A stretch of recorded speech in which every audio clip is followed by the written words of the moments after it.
Thank you very much. Good evening. My name is Andy Kind. I'm one of the organisers of this debate. It's a real pleasure to be able to welcome you all here to University Place. We do hope you're going to have a fantastic, challenging evening. It remains for me to introduce to you the moderator for this evening. Our moderator hails originally from Edinburgh in Scotland. He did his first degree there. He did his PhD at Cambridge University. He's been in Manchester since 1977 and is now currently the head of the School of Chemistry. It's a real delight for me to introduce to you Professor Christopher Whitehead, everybody.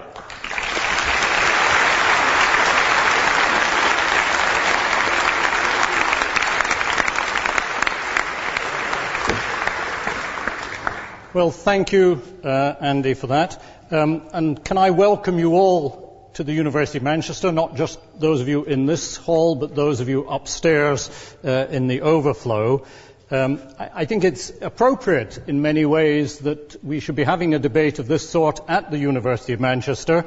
Certainly the founders of the University of Manchester, if we think of people like John Dalton and John Owens, were people who very much thought about issues related to religion and science, and the way in which this institution was founded is very much based on their philosophy in that sort of area.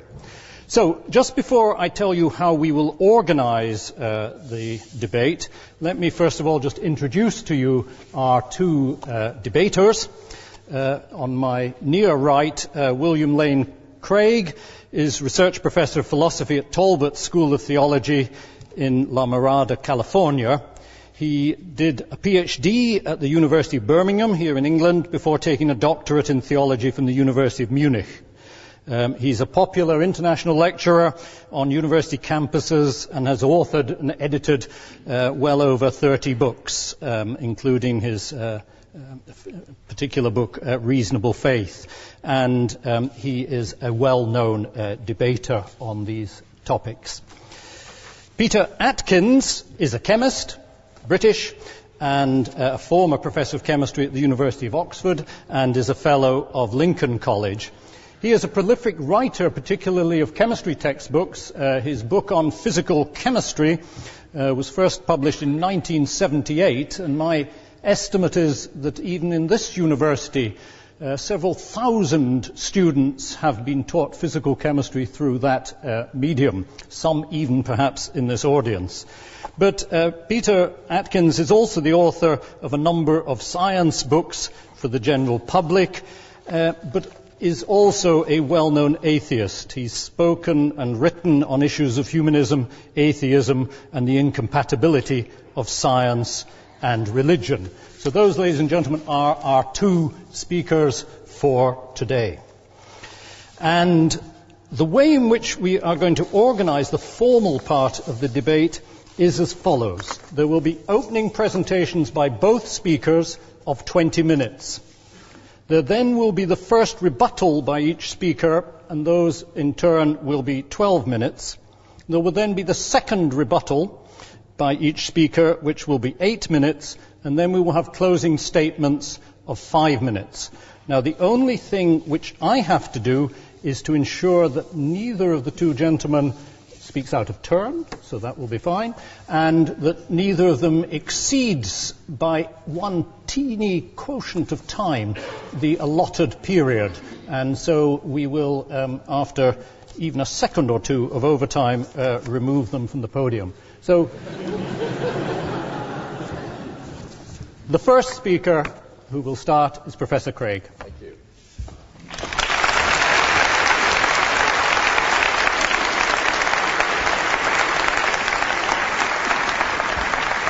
Thank you very much. Let me begin by saying how grateful I am for the invitation to participate in tonight's debate and for Professor Atkins' willingness to join me on the dais. During the years that Jan and I lived in England while I was pursuing my doctoral studies at the University of Birmingham, we came to have a warm affection for this country and her people, and I consider it a real joy and a delight to be here with you tonight. Thank you very much for coming. Now, in tonight's debate, I'm going to defend two basic contentions. First, there are good reasons to think that theism is true, And secondly, there are not comparably good reasons to think that atheism is true. Now, I'll leave it up to Dr. Atkins to present his arguments for atheism before I respond to them. In this opening speech, I want to sketch briefly 3 lines of evidence that weigh in favor of God's existence. As a professional philosopher, I think that God makes sense of a wide range of the data of human experience, including philosophical, scientific, moral, and historical considerations. Number 1, then, the origin of the universe. Have you ever asked yourself where the universe came from? Why anything at all exists rather than nothing? Did the universe have a beginning? Or does it just go back and back forever? Typically, atheists have said that the universe is just eternal and uncaused. But there are good reasons, both philosophical and scientific, to call into question that assumption. Philosophically, the idea of an infinite past is very problematic.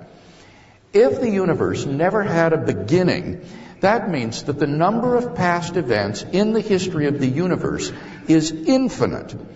But the real existence of an actually infinite number of things leads to metaphysical absurdities. To give just one example, suppose you had an actually infinite number of coins, numbered 1, 2, 3, and so on to infinity. And suppose I took away all the odd-numbered coins. How many coins would you have left? Well, you'd still have all the even-numbered coins, or an infinity of coins. So, infinity minus infinity is infinity. But now suppose instead that I took away all the coins numbered greater than 3. Now how many coins would you have left? 3. So, infinity minus infinity is 3. In each case, I took away an identical number of coins from an identical number of coins and came up with contradictory results. In fact, you can subtract infinity from infinity and get any result, from 0 to infinity. For this reason, inverse operations like subtraction and division are simply prohibited in transfinite arithmetic. But in the real world in which we live, such a convention has no sway. Obviously, you can give away any coins that you want. Here's another example of the absurdity of an infinite past. Take the planets Jupiter and Saturn. Suppose that for every orbit that Saturn completes around the Sun, Jupiter completes 2. If Saturn has completed 10 orbits, Jupiter has completed 20. If Saturn has completed 1 trillion, Jupiter has completed 2 trillion. The longer they orbit, the further Saturn falls behind. If they continue to orbit forever, then they will approach a limit at which Saturn will be infinitely far behind Jupiter. But now turn the story around. Suppose that Jupiter and Saturn have been orbiting the Sun from eternity past. Now, which will have completed the most number of orbits? The correct mathematical answer is that the number of their orbits is identical. But that seems absurd. For the longer they orbit, the further the disparity between them grows. So how does the number of their orbits magically become identical just by making them orbit from eternity past? These and many other examples suggest that infinity is just an idea in your mind, not something that exists in reality. But that entails that since past events are not just ideas in your mind, but are real, the number of past events must be finite. Therefore, the series of past events can't go back and back forever. Rather, the universe must have begun to exist. This purely philosophical conclusion has been confirmed by remarkable discoveries in astronomy and astrophysics. We now have pretty strong evidence that the universe is not eternal in the past, but had an absolute beginning a finite time ago. In 2003, Arvind Borde, Alan Guth, and Alexander Vilenkin were able to prove that any universe which is on average in a state of cosmic expansion cannot be infinite in the past, but must have a past space-time boundary. What makes their proof so powerful is that it holds regardless of the physical description of the early universe.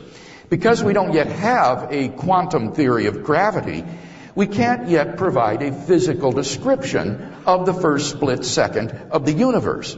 But the Borde-Guth-Vilenkin theorem holds independently of any physical description of that moment.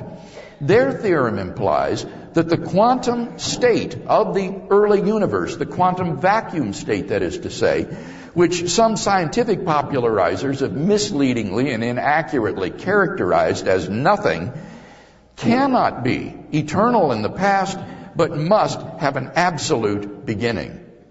Even if our universe is just a tiny part of a wider multiverse composed of many universes, their theorem implies that the multiverse itself must have a beginning.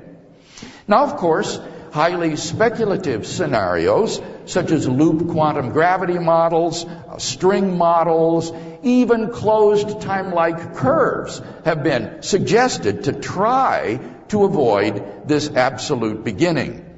Although all of these models are fraught with problems, the bottom line is that none of these theories, even if true, succeeds in restoring an eternal past. At the very most, they just push the beginning back a step. But then the inevitable question arises: why did the universe come into being? What brought the universe into existence? Some intrepid atheists have asserted that the universe just popped into being uncaused out of nothing. But surely that's metaphysically impossible. For as Professor Atkins himself points out, nothingness or non-being has no properties, no powers, no potentialities. It therefore cannot produce anything. Moreover, if something could come into being out of nothing, then it's inexplicable why just anything and everything doesn't come into being from nothing. Why is it only universes that pop into being out of nothing? What makes nothingness so discriminatory? Finally, the idea that the universe could come into being from nothing is, in the words of philosopher of science Bernhard Kanitscheider, in head-on collision with the most successful ontological commitment in the history of science, namely the principle that out of nothing, nothing comes. So, why does the universe exist instead of just nothing? Where did it come from? There must have been a transcendent cause which brought the universe into being. We can summarize our argument thus far as follows. Premise 1, the universe began to exist. 2, if the universe began to exist, then the universe has a transcendent cause, from which it follows logically, therefore the universe has a transcendent cause. Given the truth of the two premises, the conclusion necessarily follows. Now, from the very nature of the case, this cause must be an uncaused, changeless, timeless, and immaterial being which created the universe. It must be uncaused because we've seen there cannot be an infinite regress of causes. It must be timeless and therefore changeless, at least without the universe, because it created time. Because it also created space, it must transcend space as well, and therefore be immaterial, not physical. Now, there are only two possible candidates that could fit such a description. Either an abstract object like a number, or else an unembodied mind or consciousness. But abstract objects don't stand in causal relations. The number 7, for example, can't cause anything. And therefore it follows logically that the transcendent cause of the universe is an unembodied mind. And thus we are brought not merely to a first uncaused cause of the universe, but to its personal creator. Number 2, objective moral values and duties in the world. Our first argument gives us a transcendent personal creator of the universe, but it doesn't tell us anything about his moral character. How can we know that he is good? My second argument addresses that question. Premise 1 states, if God does not exist, then objective moral values and duties do not exist. Now, by objective moral values, I mean moral values which are valid and binding independently of whether people believe in them or not. Many theists and atheists agree that if God does not exist, then moral values and duties are not objective in this sense. For example, Michael Roos, an agnostic philosopher of science, writes, morality is a biological adaptation, no less than our hands and feet and teeth. Considered as a rationally justifiable set of claims about an objective something, ethics is illusory. Morality is just an aid to survival and reproduction, and any deeper meaning is illusory. On a naturalistic view, moral values are just the byproduct of biological evolution and social conditioning, just as a troop of baboons exhibit cooperative and even altruistic behavior because natural selection has determined it to be advantageous in the struggle for survival. So their primate cousins, Homo sapiens, have evolved a similar pattern of behavior for exactly the same reason. There is a sort of herd morality which functions well in the perpetuation of our species. But on the atheistic view, there doesn't seem to be anything to make this morality objectively binding and true. Certain actions, such as rape, may not be socially advantageous. And so in the course of human development, they've become taboo in civilized society. But that does absolutely nothing to prove that rape is wrong. Such behavior goes on all the time in the animal kingdom. Given atheism, the rapist who chooses to flout the herd morality is doing nothing more seriously than acting unfashionably. The moral equivalent, if you will, of Lady Gaga, out of step with the herd. This leads to our second premise. But objective moral values and duties do exist. In moral experience, we apprehend a realm of moral values and duties that impose themselves upon us. As philosopher Louise Anthony so nicely puts it, any argument for moral skepticism is going to be based upon premises which are less obvious than the reality of objective moral values themselves. And therefore it will never be rational to accept moral skepticism. Actions like rape, cruelty, racial hatred, and child abuse aren't just socially unacceptable behavior. They're truly evil. Michael Roos himself admits, and I quote, "The man who says it is morally acceptable to rape little children is just as mistaken as the man who says 2 + 2 = 5. Some things, at least, are really evil. But if that is the case, then it follows logically and inescapably that 3, therefore, God exists. Some people think that the evil in the world disproves God. I think that the exact opposite is true. Real evil in the world actually proves the existence of God, since without God, to ground objective moral values, good and evil as such would not exist. Number 3, the historical facts concerning Jesus of Nazareth.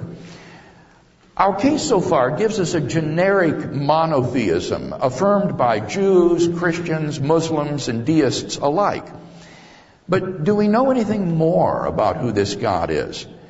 To answer that question, we must look at the person of Jesus of Nazareth.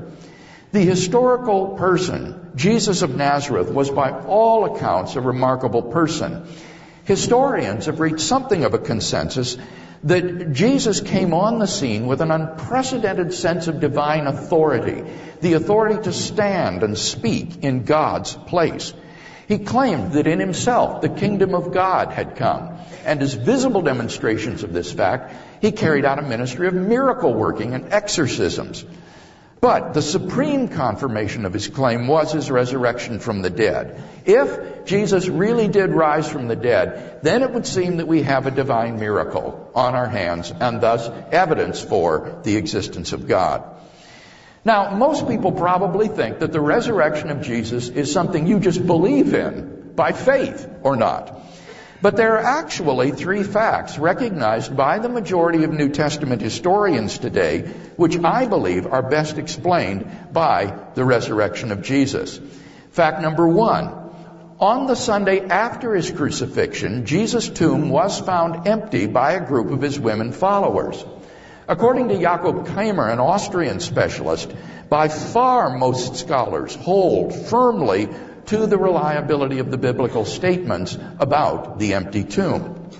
Fact number two, on separate occasions, different individuals and groups of people experienced appearances of Jesus alive after his death. According to the prominent New Testament critic Gerhard Ludemann, it may be taken as historically certain that the disciples had experiences after Jesus' death in which Jesus appeared to them as the risen Christ. These appearances were witnessed not only by believers, but also by skeptics, unbelievers, and even enemies. Fact number three, the original disciples suddenly came to believe in the resurrection of Jesus, despite every predisposition to the contrary. Jews had no belief in a defeated and dying Messiah. And Jewish beliefs about the afterlife precluded anyone's rising from the dead to glory and immortality before the end of the world. Nevertheless, the disciples came to believe so strongly that God had raised Jesus from the dead that they were willing to die for the truth of that belief. N.T. Wright, an eminent New Testament scholar, concludes, that is why, as a historian, I cannot explain the rise of early Christianity unless Jesus rose again, leaving an empty tomb behind him. Attempts to explain away these three great facts, like the disciples stole the body or Jesus wasn't really dead, have been universally rejected by contemporary scholarship. The simple fact is that there just is no plausible, naturalistic explanation of these facts.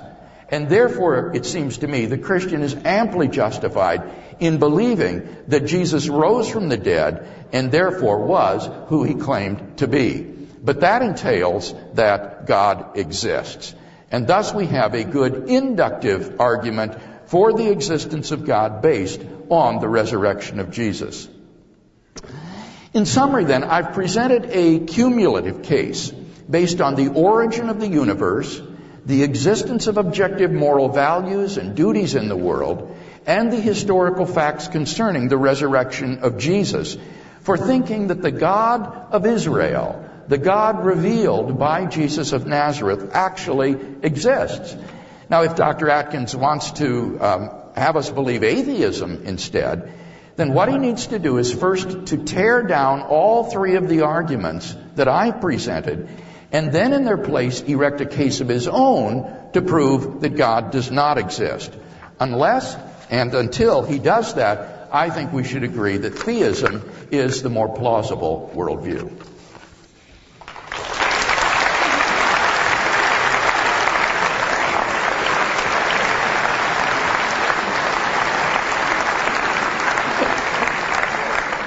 Thank you, Professor Craig. Can I ask Professor Atkins now to give his opening presentation?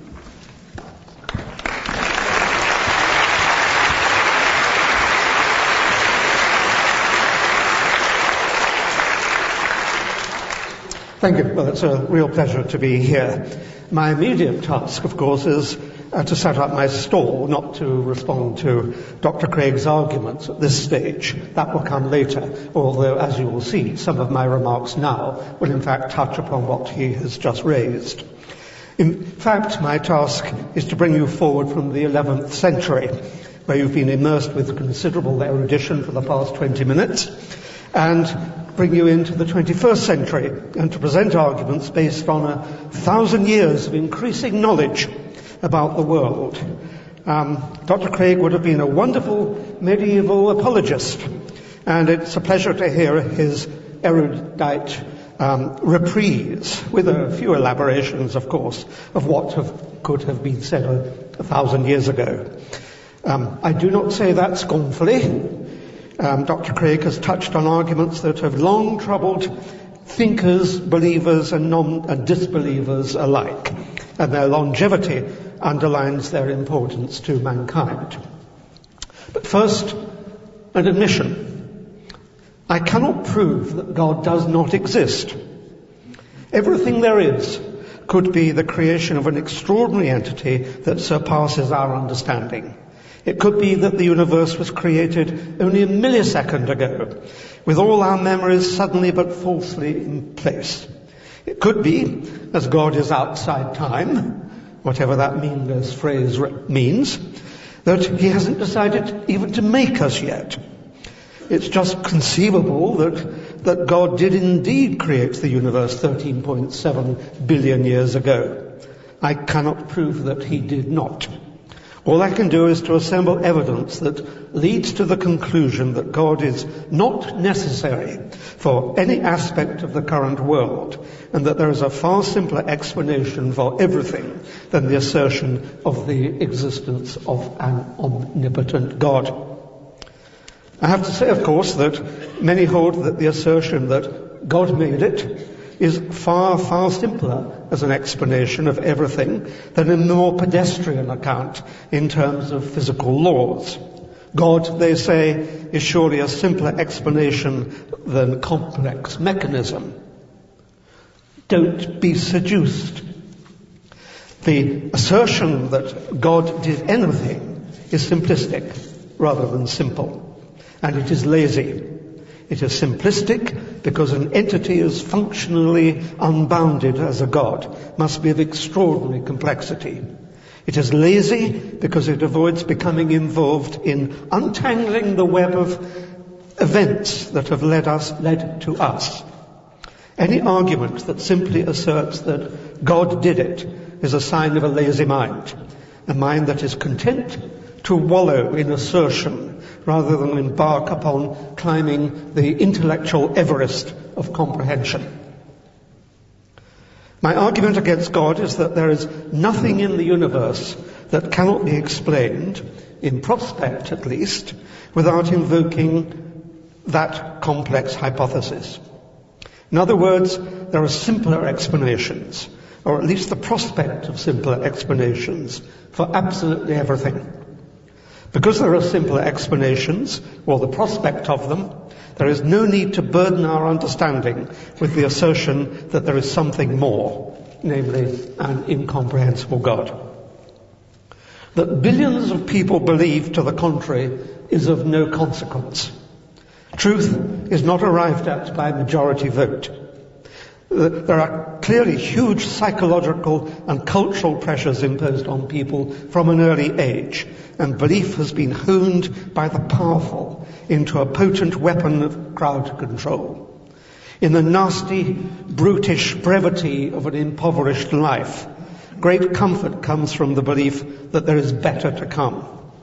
There is also satisfaction that wrongdoers, wealthy perhaps on earth, will get their comeuppance in the afterlife. Even the meek are in with a chance.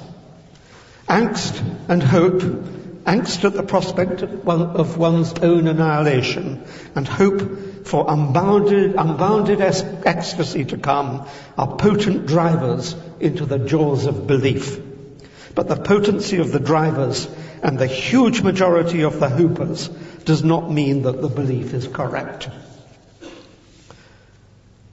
I've made a strong but carefully worded claim. that there is nothing in the universe that cannot be explained or has the prospect of being explained without invoking a God. I need to justify that claim. If you accept my argument that a God is unnecessary, then your only recourse, if you insist on believing that there is a God, is to admit that you are driven by your heart rather than your head. That hearts are unreliable organs of knowledge. I shall deal with 6 points: contingency, fitness, purpose, miracles, including resurrections, theodicy, and morality. Obviously, and perhaps mercifully, I don't have time to be thorough on any of these topics, but perhaps by setting out the ground we can turn to finer arguments later. In each case, I shall argue that modern science, the agent of the new Enlightenment, promises, I can offer no more than that, to elucidate what theology has long obscured. First, contingency. Science currently doesn't have the slightest clue about how a universe can come into existence out of absolutely nothing without intervention.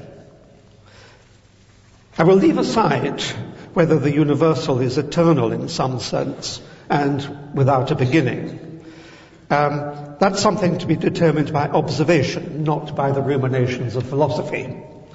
We simply don't know.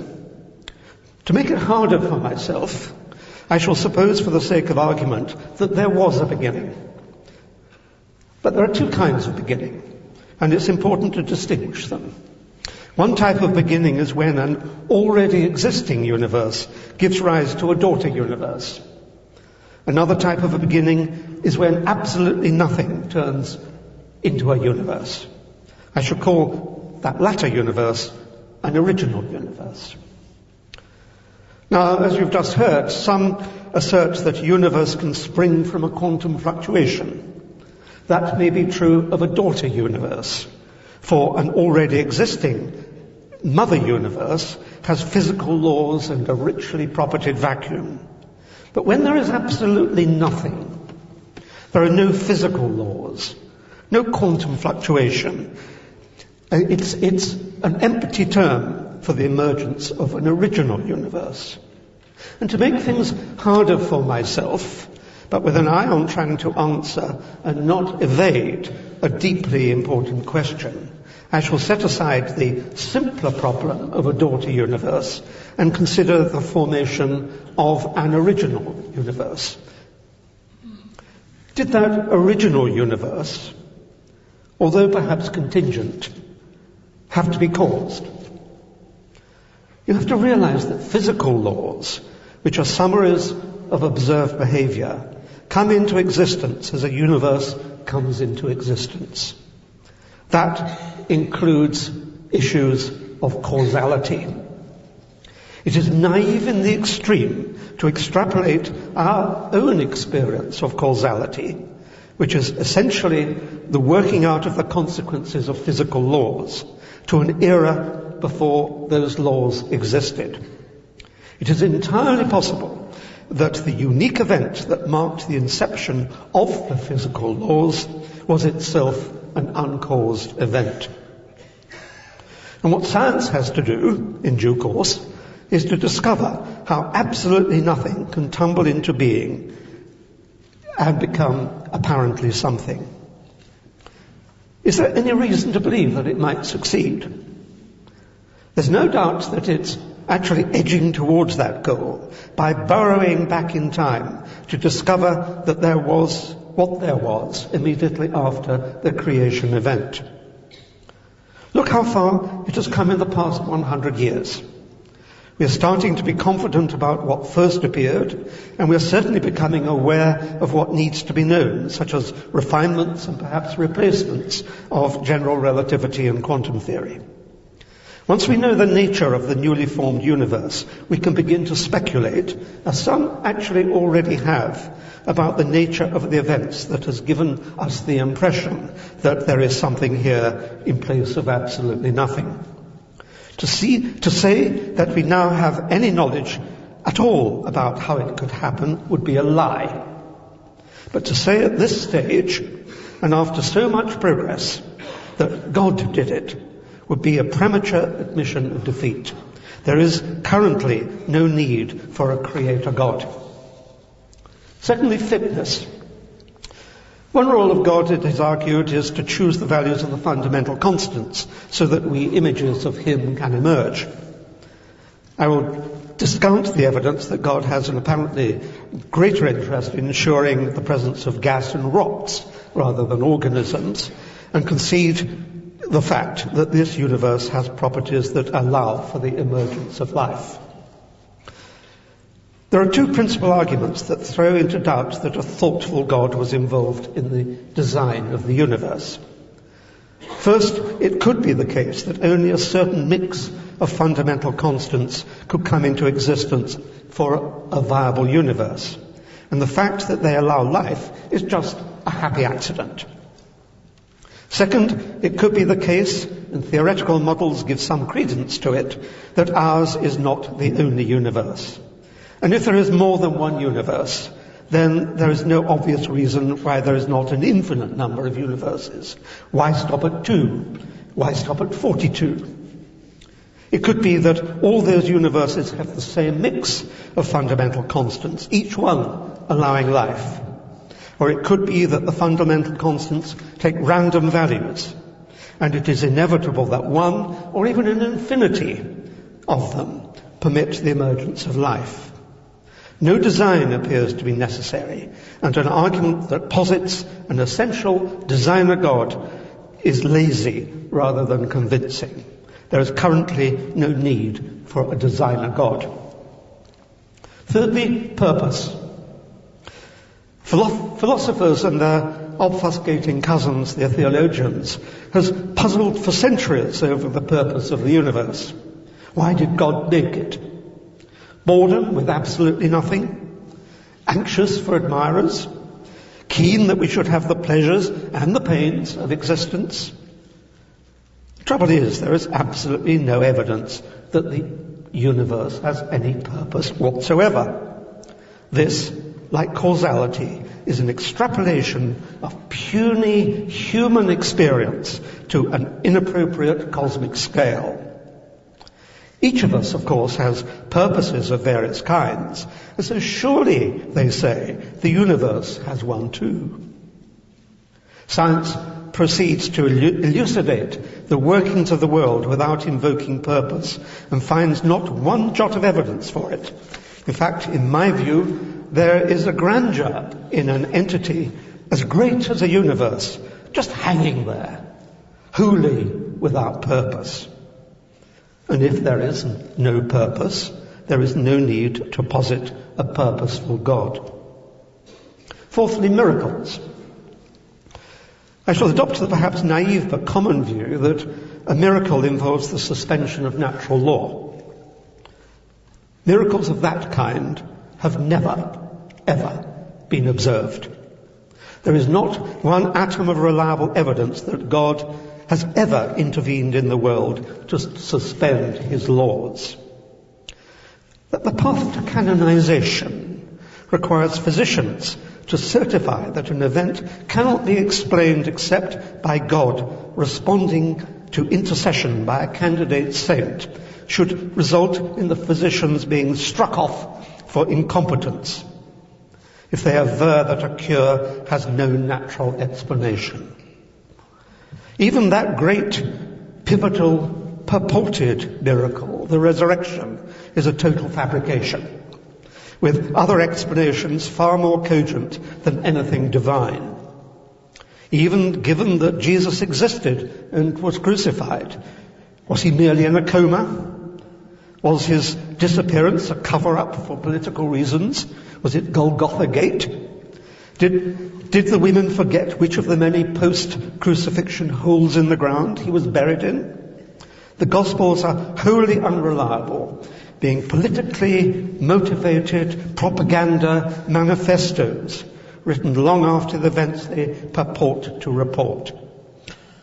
As no miracle has ever occurred, to assert that miracles are evidence for God is an empty argument. Theodicy. That an all-loving God permits evil to stalk the world, including, most dreadfully, the unconscious evil of evolution by natural selection, has puzzled theologians since the beginning of time, and all manner of convoluted explanations have been proposed. There is, of course, an extraordinarily simple explanation. There is no all-loving God. Indeed, to anyone with an open mind, the existence of evil, the torment, accident and neighbour visited upon the innocent, is in fact evidence against the existence of God. Morality. My sixth and final point. God is commonly presumed to be the fountainhead of love, and as such, the source of the distinction between good and evil.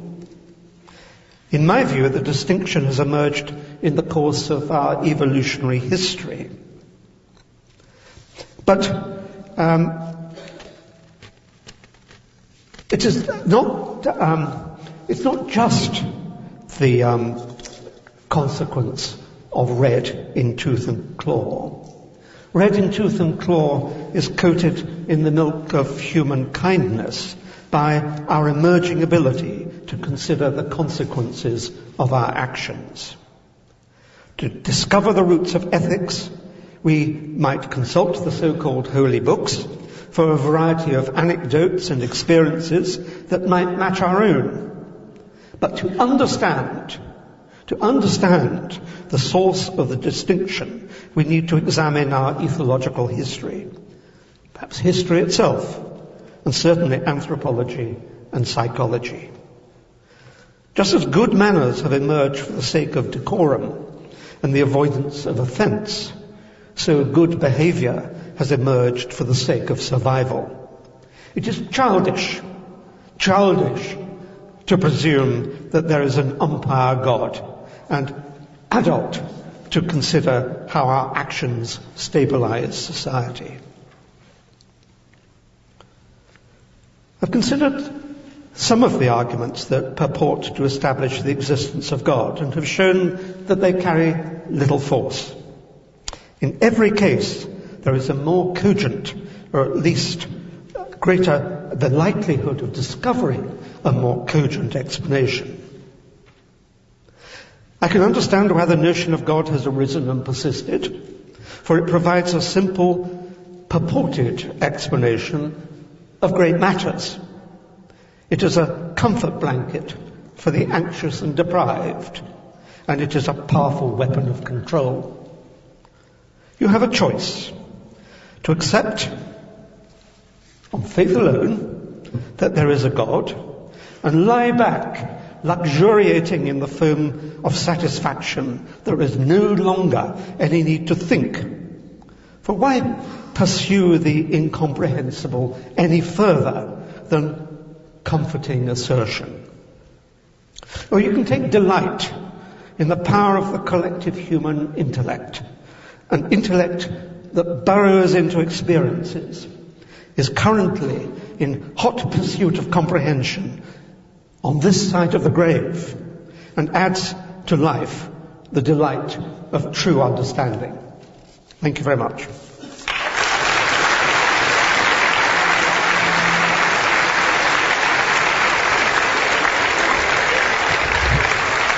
Thank you, Professor Atkins.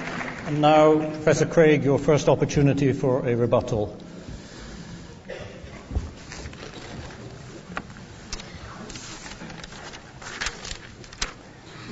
You'll recall that in my opening speech I said that I would defend two basic contentions tonight. First, that there are good reasons to think that theism is true, and secondly, that there are not comparably good reasons to think that atheism is true. Now let's turn to that second contention, that there are not comparably good reasons to think that atheism is true. In his opening speech, Dr. Atkins more or less admitted this. He said that I cannot prove that God does not exist. I can only show that God is not necessary. Well, now notice that merely leaves you with agnosticism. That is to say, the position that you don't know whether or not God exists. And that's not incompatible with the existence of God or even Christian theism. Indeed, many Christian theologians hold the position that there aren't good arguments for God's existence. I disagree with them, but nevertheless, that's consistent with a Christian position. So, at most, we're left with agnosticism. Secondly, Dr. Atkins also says that he rejects any sort of God of the gaps approach. There's nothing in the universe that cannot be scientifically explained. Now, he admits that's merely a promissory note. He takes that by faith. But nevertheless, I want to make it very clear that I'm not postulating a sort of God of the gaps this evening to plug up holes in scientific knowledge. Rather, my claim is that science can provide evidence for a premise in an argument leading to the conclusion that God exists. For example, in my cosmological argument, there's scientific evidence for that key premise that the universe began to exist. So science does help, I think, to establish theism, not directly but indirectly by supplying evidence for a premise in a philosophical argument leading to a theological conclusion. And so I want to insist as clearly as I can that this is not a debate between science and religion tonight. On the contrary, I think that science provides good evidence for premises in arguments that have theologically significant conclusions. Finally, he does allude very briefly to the problem of evil, saying that this makes it unlikely that God exists. Now, what Dr. Atkins seems to be saying here, although he didn't flesh out this argument, is there some kind of an inconsistency between the statement God exists and evil exists. But the problem is those two statements are not logically contradictory with each other.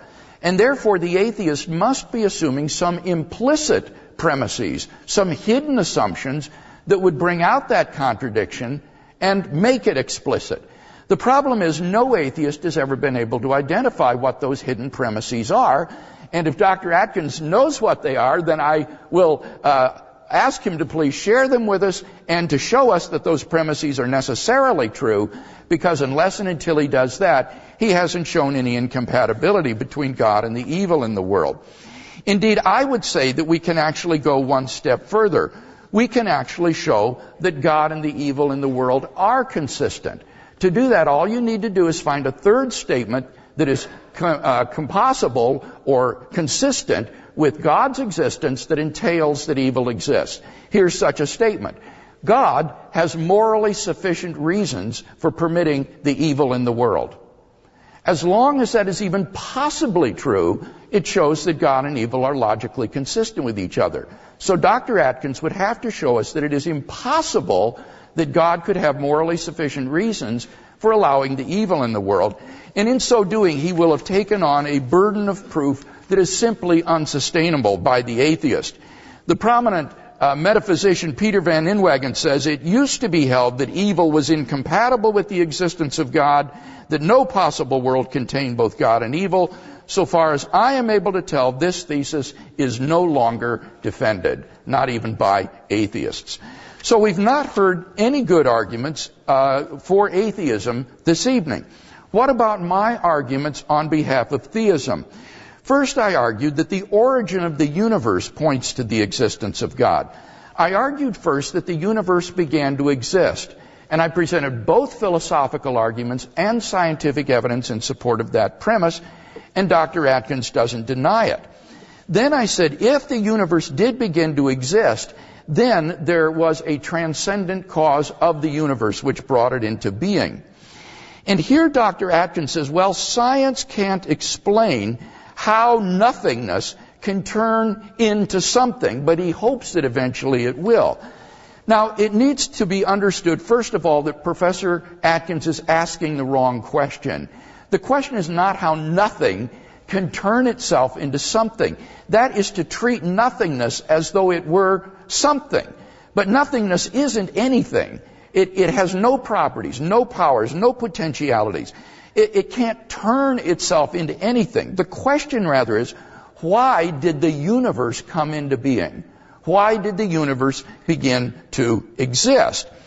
We're looking for a cause of the universe. And what Professor Atkins says in his book on being is that, in fact, the universe never really began to exist because nothing exists. He says the positive and negative energy in the universe balance each other out, and thus on balance there is zero energy, and therefore really nothing exists. Not you, not me, not Professor Atkins, not the universe. Nothing exists, and therefore there's nothing to explain. Now I want to say, first of all, this is a really bad argument. Just because there's positive and negative energy in the universe doesn't mean that therefore there's nothing.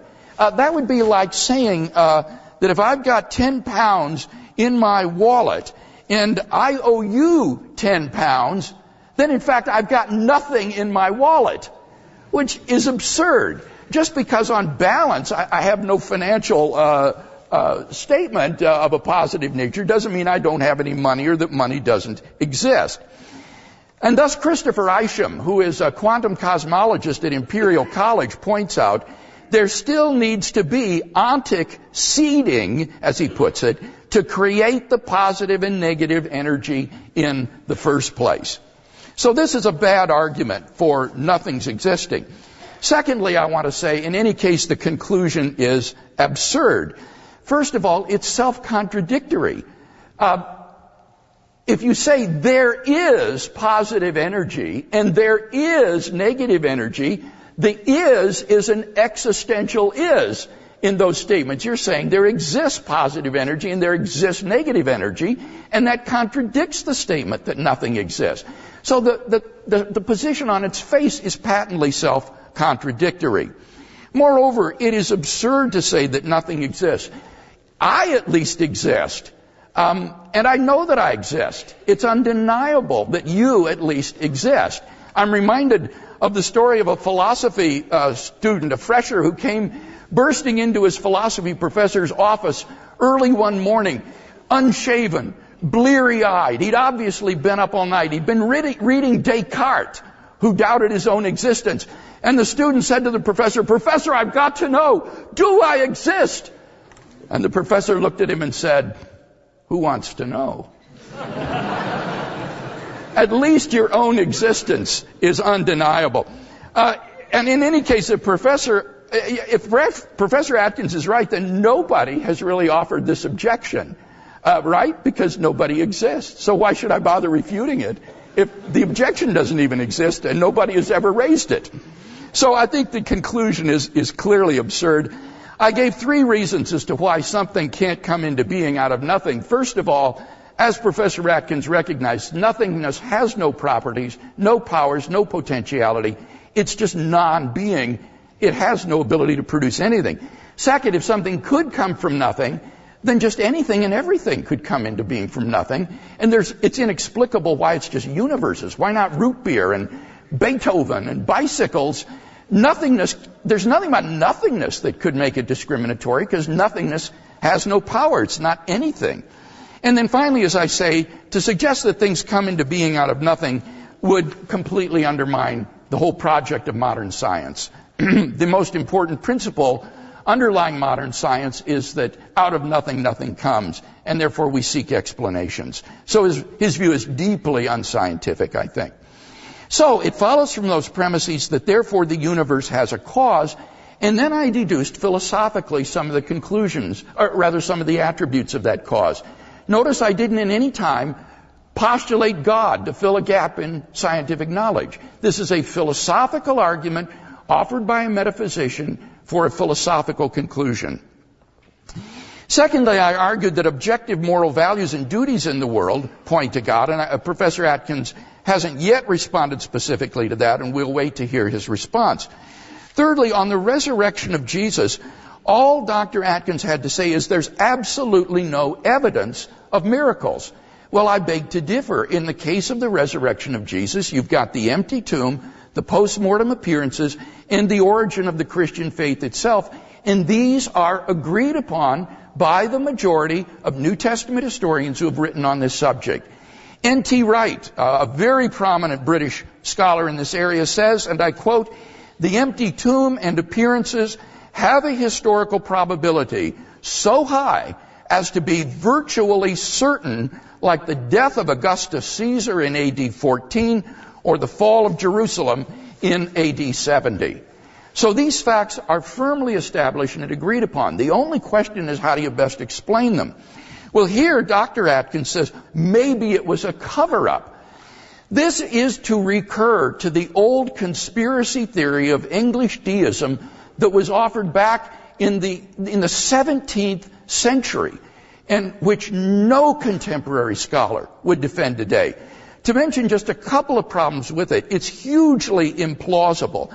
It doesn't take seriously what a disaster the crucifixion was for the disciples. There was no expectation in Judaism of a Messiah who, instead of establishing David's throne in Jerusalem, would be defeated and humiliated by the Gentiles and killed by them. So if your favorite Messiah got himself crucified, you basically had two choices. You either went home or you got yourself a new Messiah. But in no other case did anyone say that he's risen from the dead. Secondly, it's completely anachronistic because it associates the idea of a resurrection from the dead with the Messiah. And in Judaism, those are completely separate ideas. Resurrection occurs only after the end of the world. And for that reason, and many others, the theft hypothesis and conspiracy is rejected by contemporary scholars. No one defends it. So I think we've got good reasons for theism, not comparably good reasons for atheism, and therefore I think theism is the more rational position.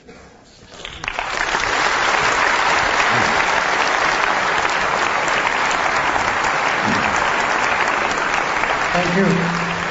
Professor Atkins, will you present your first rebuttal, please?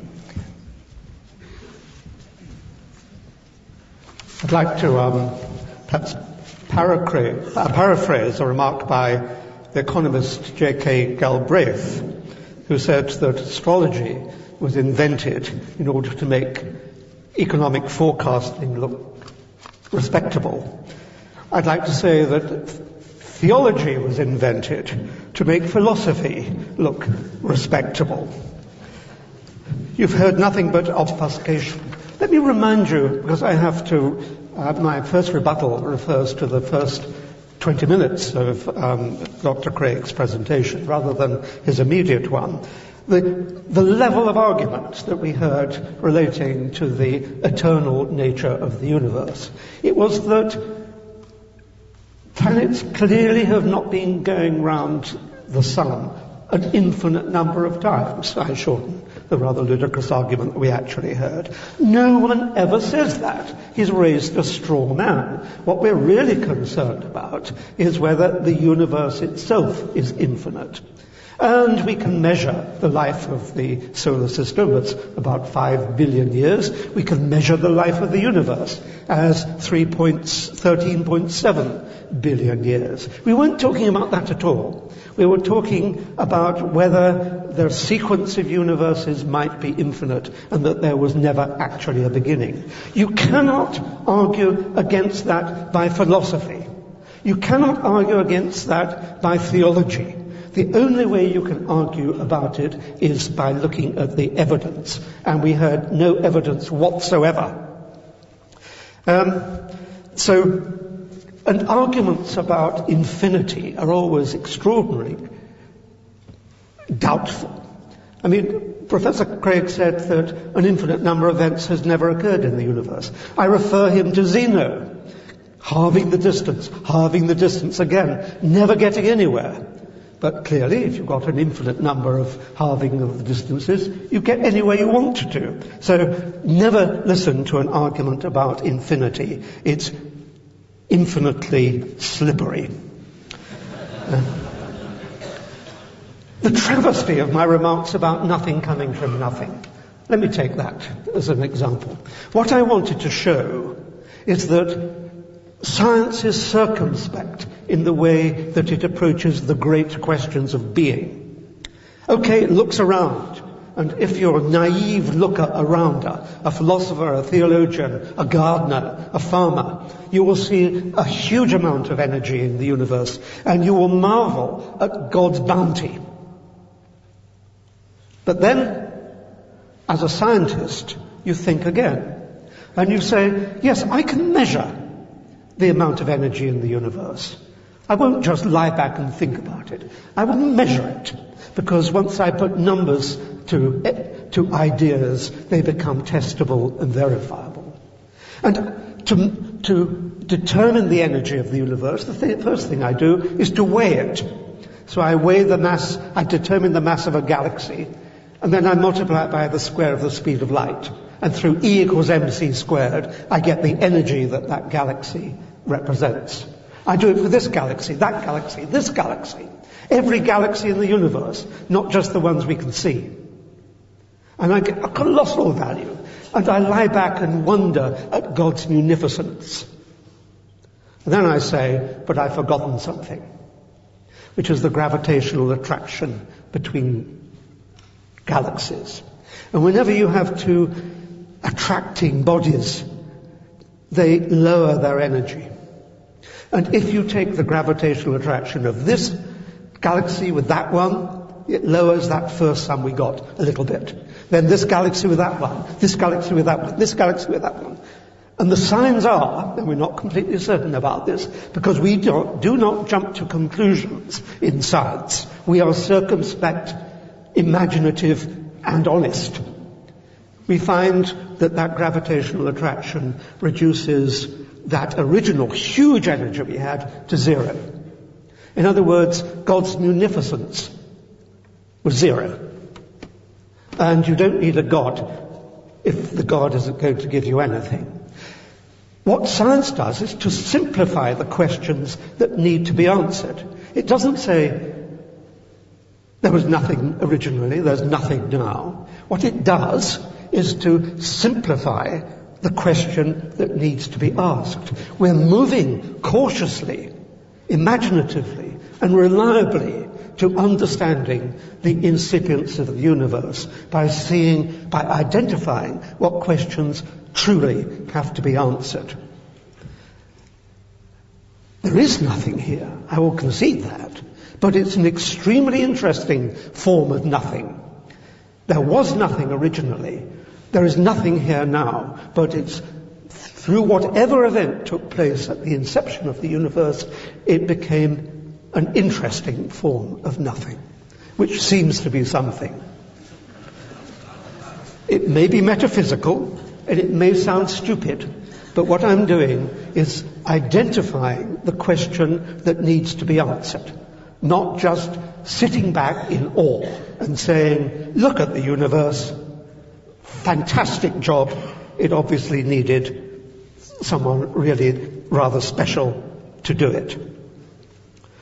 The resurrection, if I can jump forward, I do notice that Professor Craig, although I made 6 points, did not deal with all 6. Perhaps I should deal with all 3 of his. His second, of course, was the objectivity of moral values.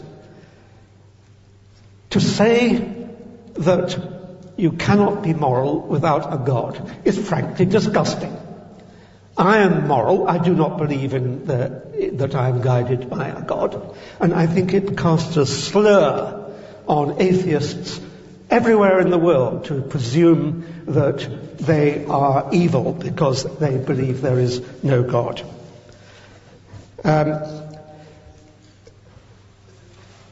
Morals, as I asserted in my opening presentation, the emergence of morals should be understood. They should not simply be accepted. You should try to find the roots of moral behavior, hard as it is to trace the emergence of moral thinking as one's own body begins at 1 cell and turns into 1 trillion cells as evolution proceeds through billions of years, as people begin to think about the consequences of their actions. That's the way to understand morality, not just to lie back and think that there is an umpire in the sky somewhere. Try to understand. All I'm saying is that it is healthier to understand. If Voltaire said in one of my favorite quotations that People who believe in absurdities commit atrocities. And I think we see that in religious belief, where atrocities are affected in the name of dogma. The resurrection, I must deal with that in miracles. Of course, David Hume got it right when he said that there's always more reason to disbelieve the report than there is to believe what is reported. Look at the Gospels. You can't really believe it. Pretend we were writing about events 60 years ago when there was no actual real record. We wouldn't get it right. We'd make up a lot of it. The Gospels are political propaganda sheets. And it's inevitable and understandable that they were invented to make the point that they were trying to make.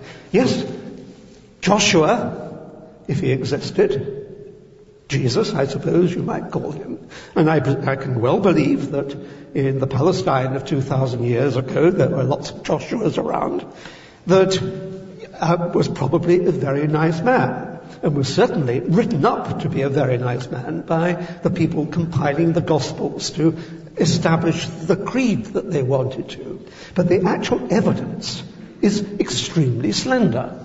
The evidence in favor of an actual resurrection is compiled by those who start from a prejudicial point of view that it did occur and then seek to justify it.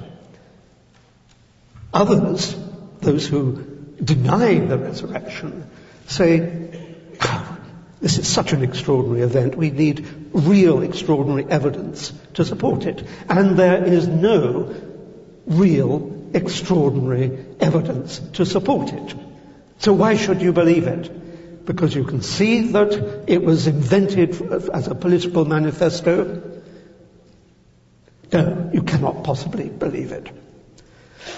And all this gibberish about having to justify atheism, I mean, that's another example of false premise.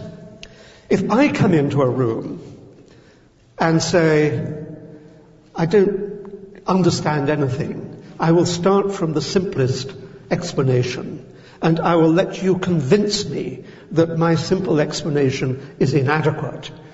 And if I can show that my explanation is inadequate, then I might begin to believe that perhaps there is indeed a God. But to say that it is my duty to dismantle someone else's belief is an incorrect and illogical approach to the particular question. I come into a room with, if you like, a barren view of the nature of the universe. And I ask you, Professor Craig, to convince me that my view is inadequate. That you have not done. Thank you very much.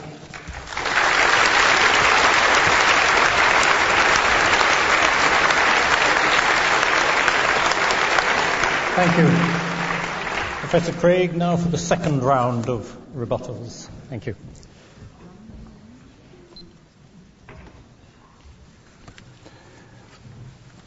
Let's review those three arguments that I presented on behalf of theism in light of Professor Dawkins' critique. First, the cosmological argument.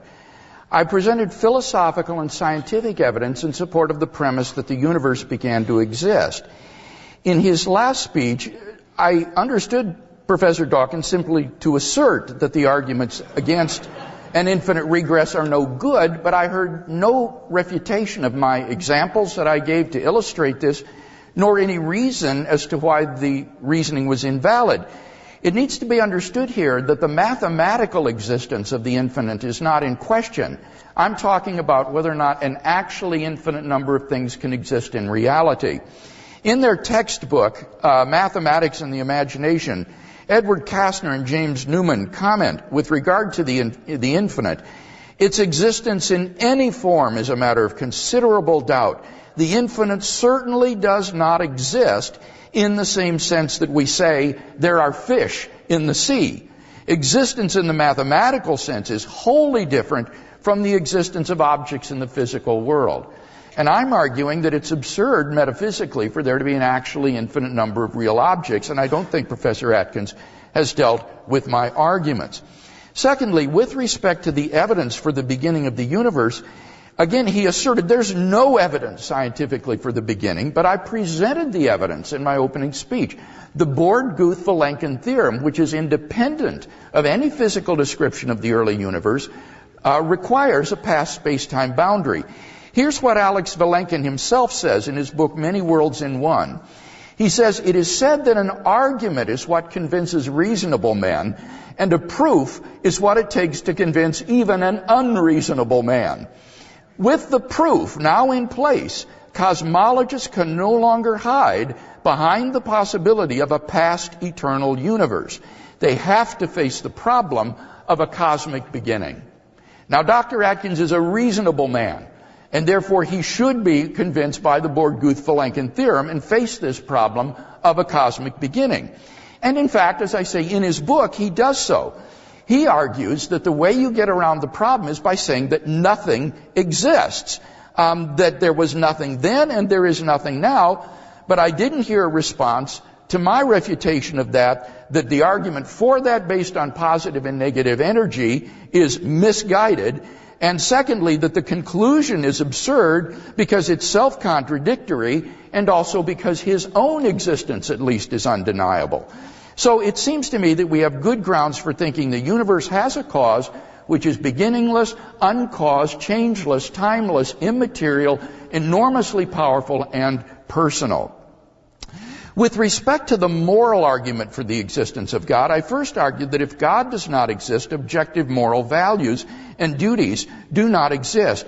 Here, Professor Atkins clearly misunderstood my argument. He said, it is disgusting to assert that atheists can't live good moral lives. And of course, I would never think of saying something like that. That's not the argument. What I'm saying is that if there is no God, then there is no transcendent foundation for objective, mind-independent moral values and duties. Moral values and duties are just the spin-offs of the evolutionary social project or program, and they have no objective validity. If you were to rewind the film of human evolution and shoot it anew, a very different type of creature with very different values and duties might well have evolved, and it would be guilty of speciesism to claim that our morality is objectively true rather than theirs. Richard Dawkins has said, there is at bottom no design, no purpose, no evil, no good, nothing but pitiless indifference. We are machines for propagating DNA. It is every living object's sole reason for being. And what I would ask Professor Atkins is why on atheism is Richard Dawkins wrong?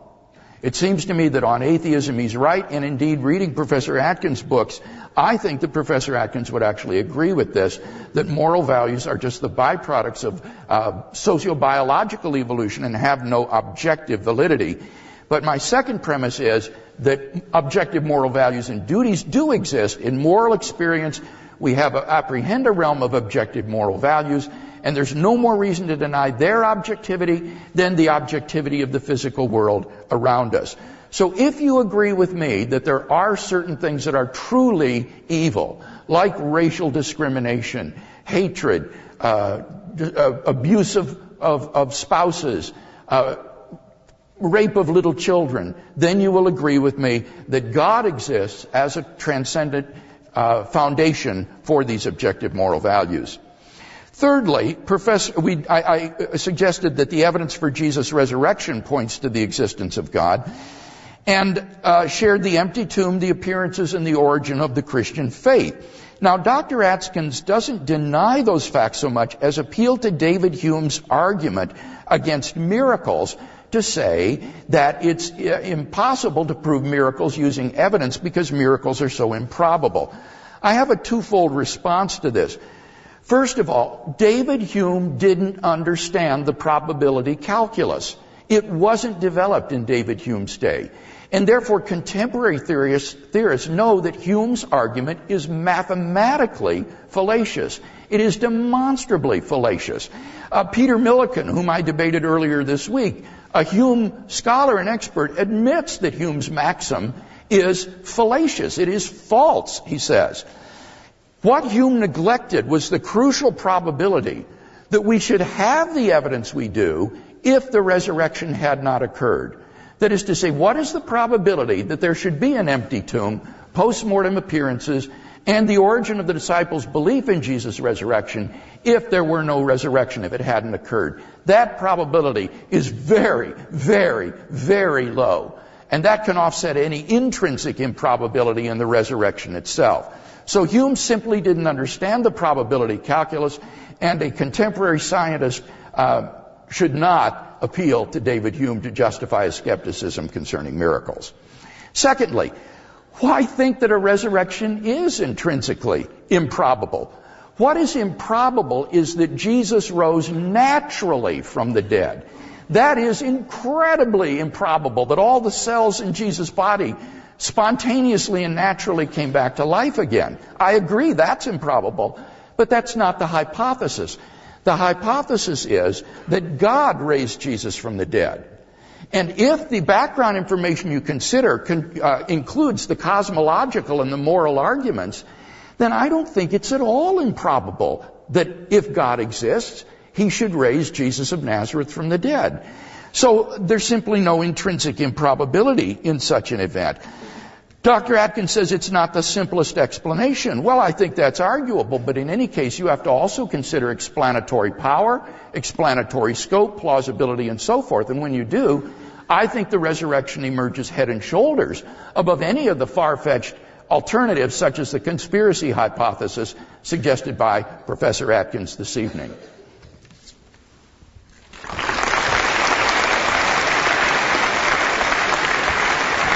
Thank you. Professor Atkins, your second rebuttal.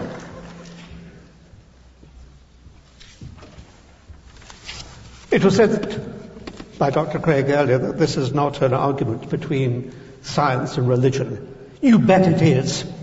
It is all about evidence and what is evidence and basing your belief on evidence.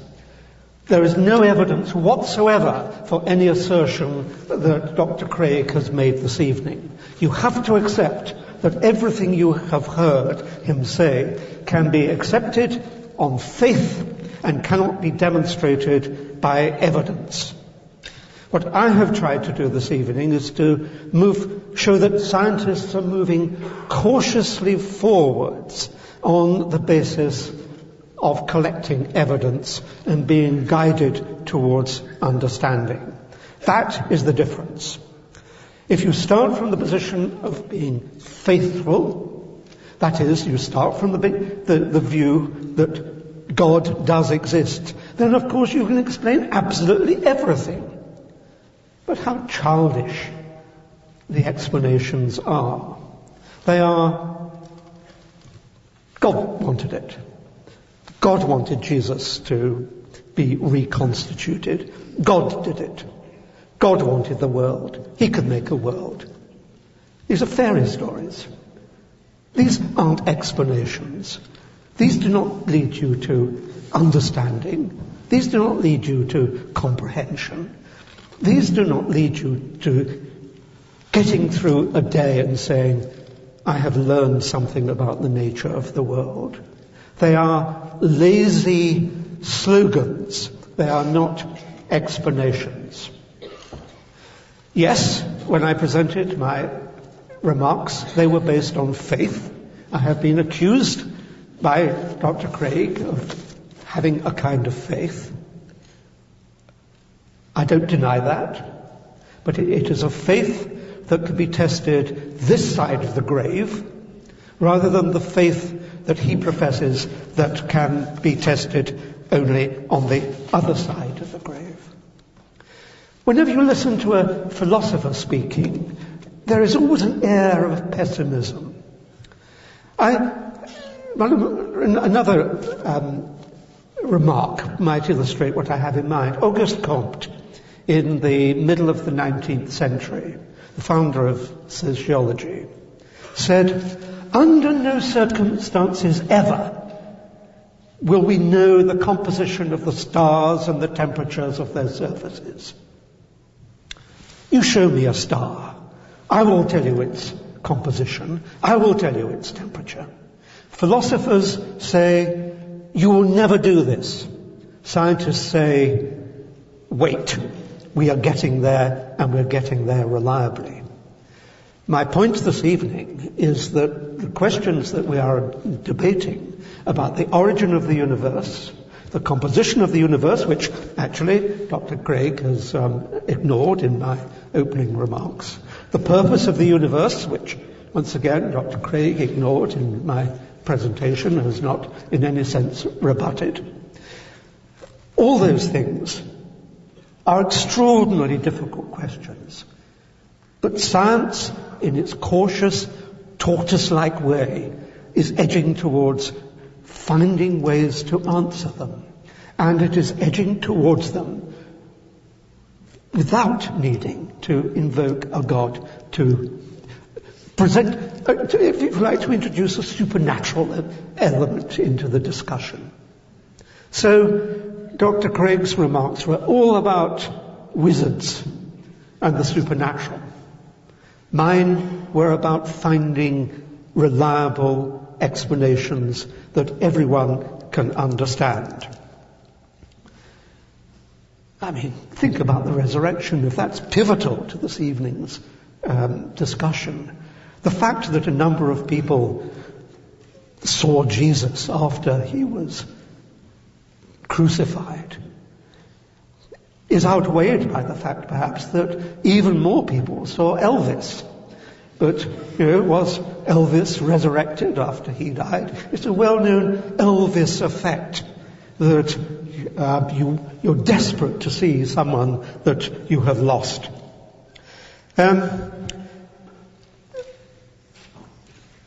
I think, as you've listened to this evening, you've seen a stark contrast between assertion, certainty that God did it, and my caution in saying, give us time. On the basis of the evidence that we can succeed and are succeeding in discovering how the world works without invoking a God, there is no reason to suppose that we will not in due course get there. And that is the crucial point.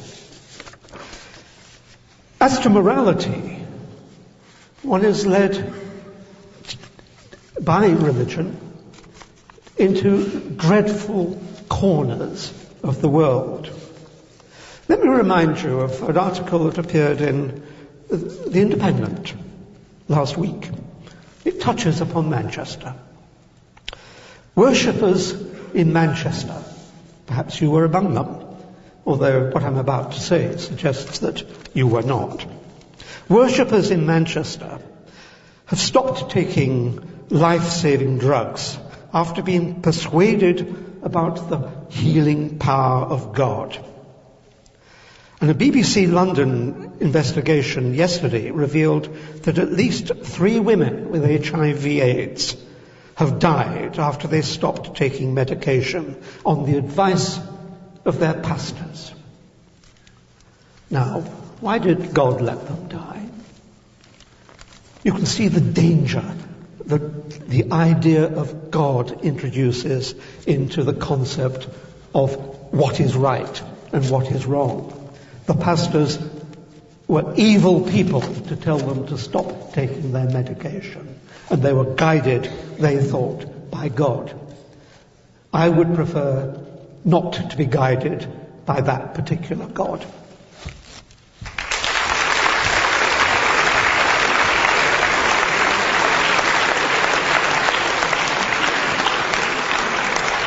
Thank you. We now move to the closing statements from each of our 2 protagonists, starting first with Professor Craig.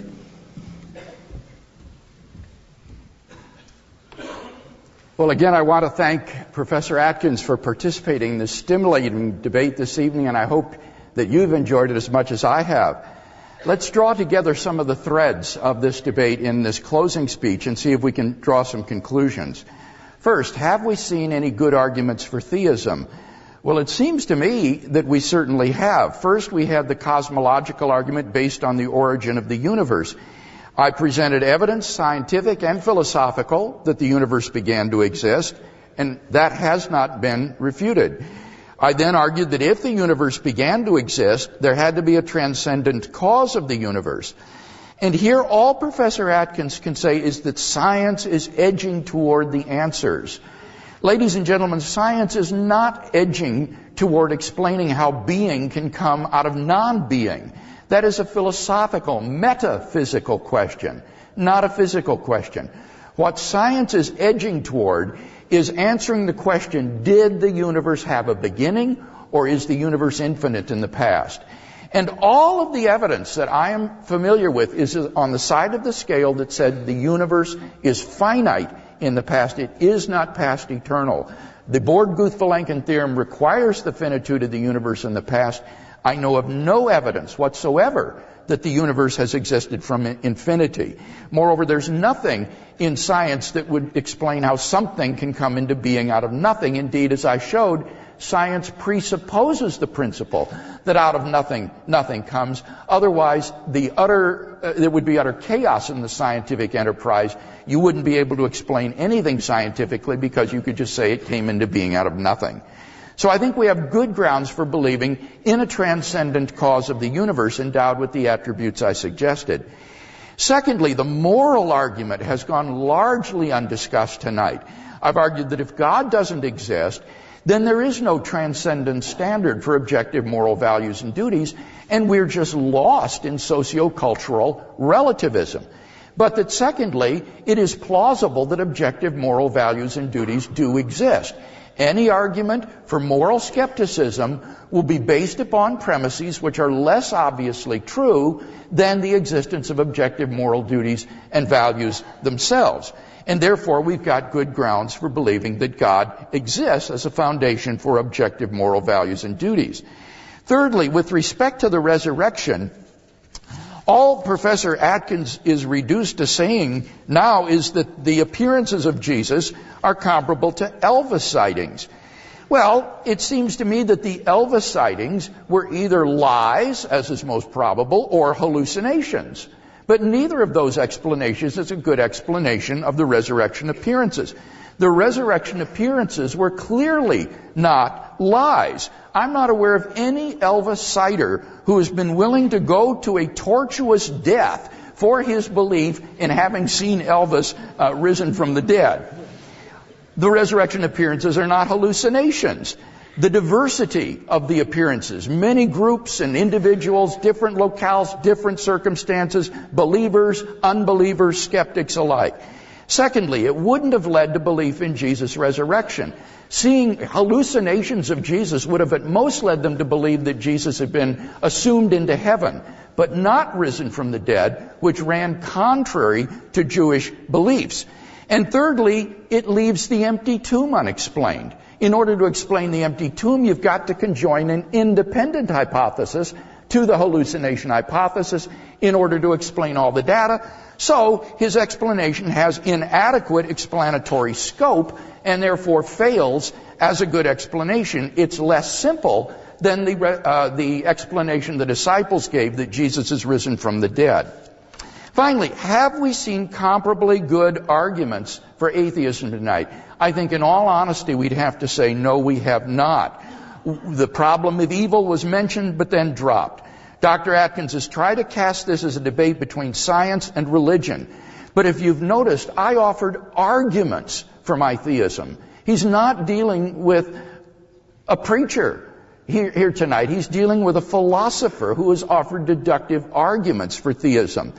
The only person who has appealed to faith in tonight's debate has been Dr. Atkins, who has appealed to his naturalistic scientism and the omnipotence of science in explaining everything. I have not appealed to faith. Rather, I have appealed to scientific evidence for premises in arguments leading to a conclusion having theological significance. So when I weigh the evidence on both sides of the scale, it seems to me clear which way the evidence points.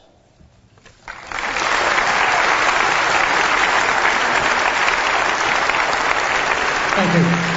Professor Atkins, your closing statement, please. Well, Dr. Craig has presented arguments that would have enthralled and convinced his audience 1,000 years ago, but now actually do seem very tired. His arguments really have been of three kinds. One argument is logic, but logic is a process of deducing consequences from an initial assertion. It has nothing to say about the validity of that assertion, and indeed adds nothing to the assertion. Of course, if it turns out that observations support the consequences, then there is reason to believe in the validity of the original assertion. But you can't proceed, as Dr. Craig attempts to do, by logic alone. It must be supported by evidence. Dr. Craig presented no such evidence. The second argument is apparently scientific and boils down to the investigation of causality and the inference that there must be a first cause.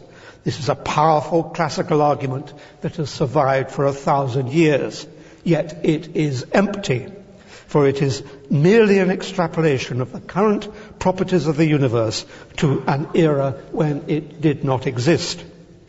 And the third type of evidence is personal, involving the acceptance of unlikely, indeed impossible events, and the ascription of the springs of morality to authority, rather than seeking a deeper explanation in terms of our evolutionary and cerebral history. Dr. Craig favours anecdote over evidence and assertion over reflection. Neither seems to me to be a basis for the rest of us believing in God. I presented 6 arguments: that there is no need for a creator God, that there is no need for a designer God, not touched by the opposition this evening, no need for a purposeful God, not touched by the opposition this evening, that there's no evidence for an all-loving God, and although we did just touch upon that, it was not rebutted, and that there is no need for an umpire God, because we can look after our own morality, thank you very much. And there is no need for an interventionist God, because there has never, ever been a miracle of any magnitude. Certainly not a resurrection. Let me take you back to beyond Dr. Craig's favoured milieu of 1,000 years ago, into an imagined era that did not exist, when there was no belief in God, but when science had become established and had succeeded to the point that it has today. Not all questions of great import had been answered, but enormous knowledge had been assembled about the workings of the world. Dr. Craig then enters in a blaze of glory and offers his answer to the questions that still puzzled the scientists of the day. Forget your struggles, he says. There is one very simple answer. God did it. Quite frankly, no one would have taken him seriously and would see his assertion as intellectually empty. 1,000 years ago, Dr. Craig's arguments would have fallen on ready ears. Today, they also fall, regrettably, on ready ears. But they are the ears that are determined not to revise their prejudices and are fixed to brains that are too lazy to struggle with more complicated explanations. We should be enormously thankful to the religious of the past for showing that the human brain was adept at identifying and struggling with deeply important questions. But we should be enormously proud of the fact that the collective human mind, through the scientific method of collecting evidence, is now in the process of arriving at a deep, true understanding of all there is. And all there is does not include God. Thank you.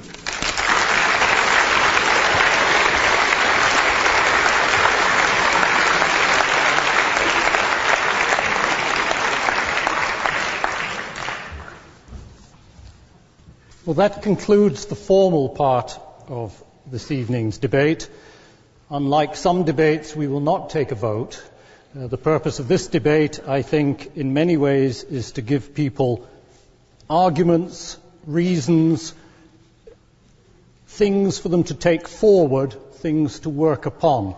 And I think it's a tribute to the two people on this platform, Bill Craig and Peter Atkins, that we have had a stimulating and very, very profound debate on such an important topic. For those who have a sense of history, the last time these two gentlemen debated was in 1998 in Atlanta. The title was slightly longer than the title today, but it was similar. That debate still exists on the internet, and what I found fascinating is to see how the arguments have developed in that sort of period. But we've had an enormously enjoyable, an enormously stimulating, and a very profitable evening. And can I ask you to thank our two debaters now, please?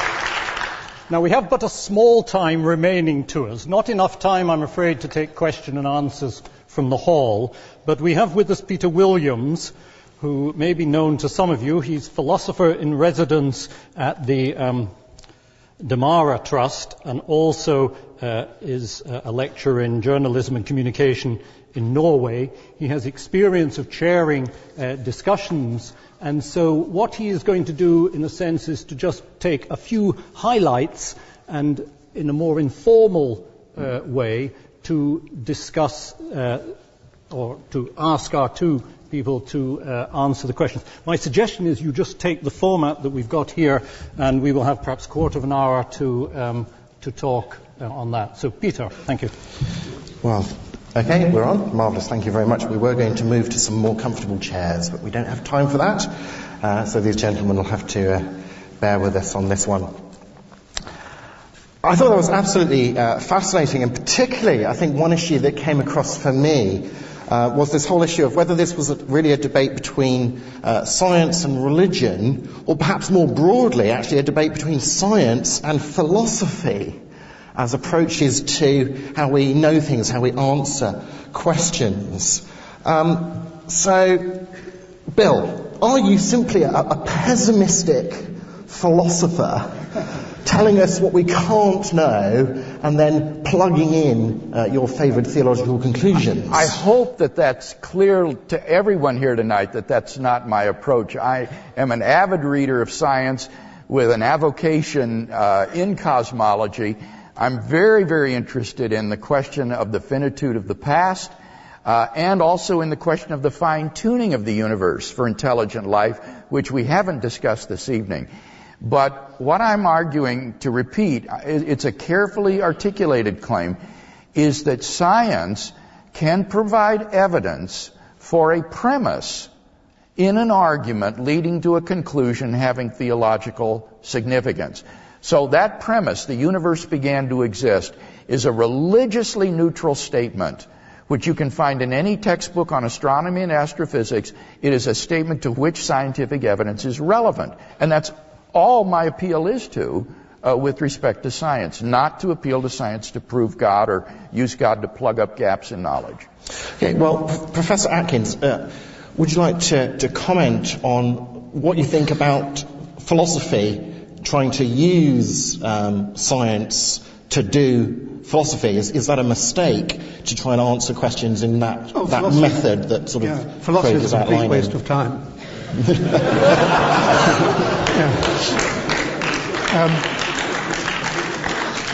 I will soften that so that I'm allowed by the occasional philosopher in the audience to escape with my limbs intact this evening. I think philosophy is quite useful in terms of moral philosophy and so on, where awkward questions are resolved by interesting arguments. Philosophy has absolutely nothing to say about the nature of the world. It's completely blind. The only way that you can make progress in understanding the workings of the world is through the scientific method. That is, going out, making observations, and fitting them into a network of a reticulation, if you like, of theories. But philosophers are just a complete waste of time in terms of science, and a kind of sheet anchor.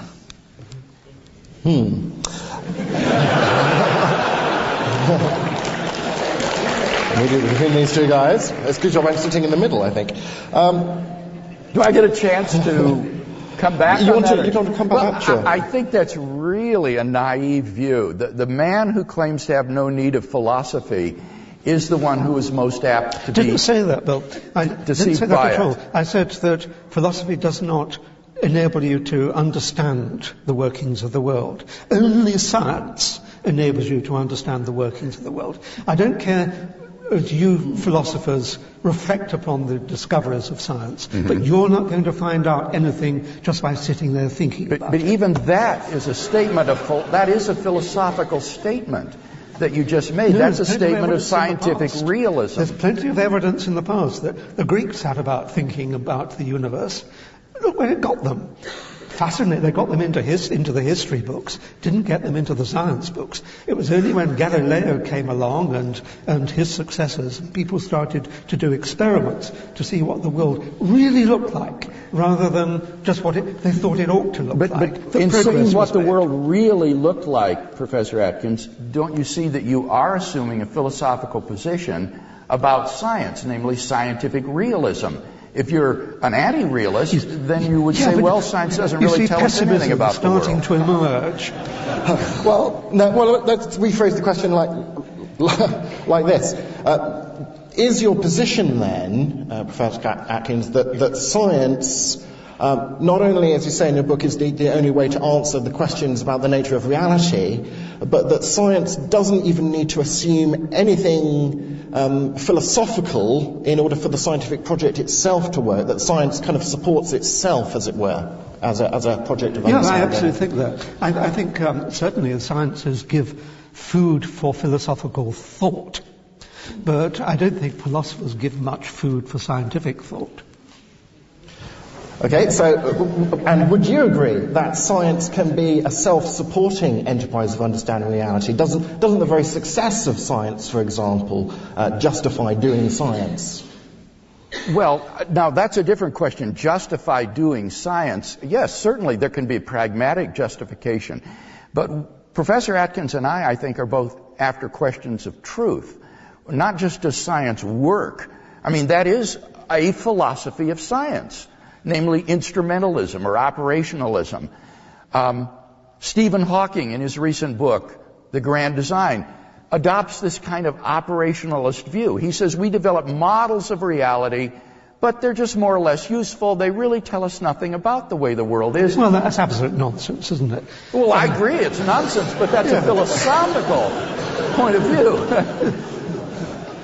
Okay, we have a few more issues to try and cover in the short amount of time that we have. So moving on from matters of science and epistemology to actually look at some of these arguments that were mentioned tonight.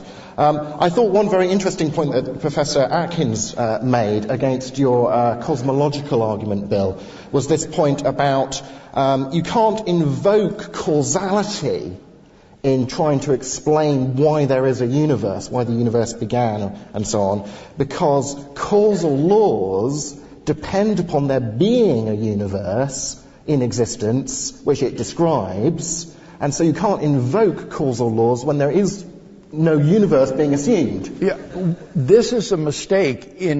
Sometimes Professor Atkins speaks as though there were a time when there was nothing, including no causality, but that's philosophically incoherent. You see? Go ahead. It's not true that there was a time when there was nothing. The point is that time itself had a beginning before which there wasn't anything. When we say there was nothing before the universe began, we don't mean there was something before it, and it was nothing.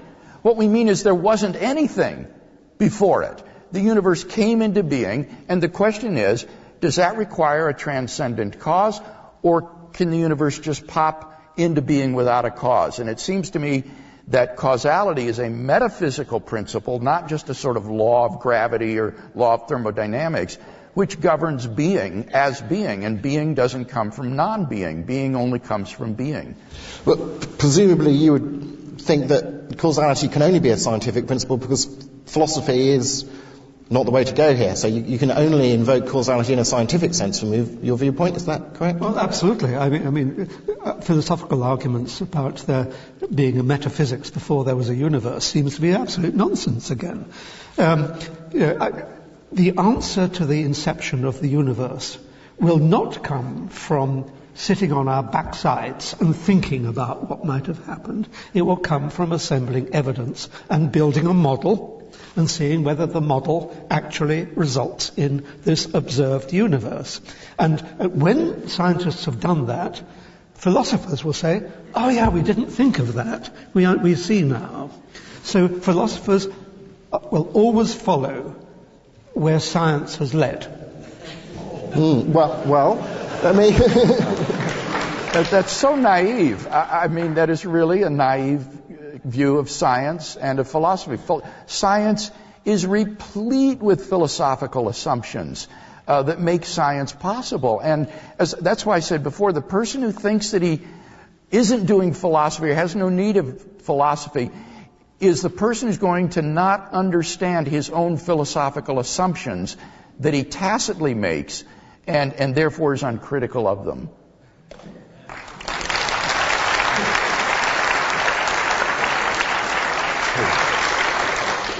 One or two last issues I think we can cover before we have to start clearing the hall, unfortunately.